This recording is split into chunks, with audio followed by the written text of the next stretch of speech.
హోషేయ 3వ అధ్యాయము.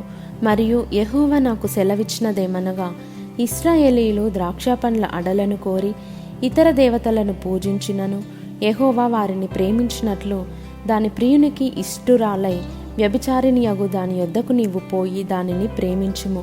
కాగా నేను 15 తులముల వెండియు ఏదుము యవలును తీసుకొని దానిని కొని ఆమెతో ఇట్లంటిని, చాలా దినములు నా పక్షమున నిలిచియుండి ఏ పురుషుని కూడకయు వ్యభిచారము చేయకయు నీవుండవలెను. నీ ఎడల నేనును అలాగున నుందును. నిశ్చయముగా ఇశ్రాయేలీయులు చాలా దినములు రాజు లేకయు అధిపతి లేకయు బలినర్పింపకయు నుందురు. దేవతా స్తంభమును గాని ఏఫోదును గాని గృహదేవతలను గాని ఉంచుకొనకుందురు. తరువాత ఇశ్రాయేలీయులు తిరిగి వచ్చి తమ దేవుడైన యెహోవా యొద్దను తమ రాజైన దావీదునొద్దను విచారణ చేయుదురు. ఈ దినముల అంతమందు వారు భయభక్తులు కలిగి యెహోవా అనుగ్రహము నొందుటకై ఆయన యొద్దకు వత్తురు.